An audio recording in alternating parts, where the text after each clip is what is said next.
While playing, the boy accidentally peed on me. I never expected that night to discover that the spot soaked with urine had strangely grown a patch of fur. Even worse, white whiskers started growing on my face. Even my teeth became noticeably sharper. At first, I did not take it seriously, but the next day when I took my son out for a walk, the strange smell coming from my body attracted a lot of stray dogs. They seemed to really like the scent on me. Seeing that the dogs showed no hostility, I tried playing with them. I never expected that interacting with animals like this would make me feel incredibly comfortable. But that night, when I was getting ready to wash up, I discovered in horror that the spot where hair grew last night had somehow formed a swollen, pus-filled lump, and it hurt intensely just to touch it. At the time, I thought it was just inflammation, so I grabbed a needle and stabbed the lump. What I never expected was that I pulled out a strange bundle of hair from inside. Even stranger after that incident, I realized my sense of smell had become extremely sharp. From a single cookie, I could smell over a dozen ingredients. That night, while I was sleeping at home, I was suddenly woken up by the sound of dogs barking.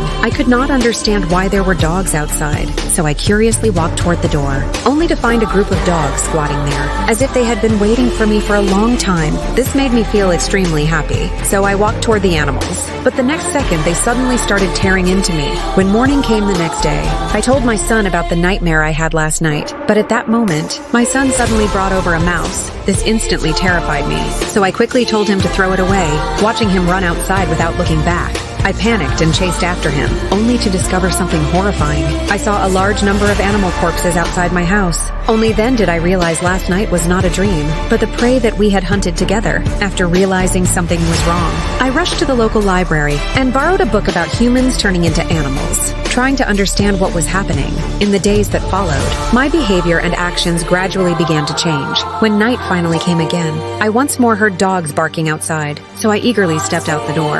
I never expected that the next second I would lose control and start running like a dog, continuously sniffing the scent of grass on the ground, as if at that moment I had fully evolved into a dog.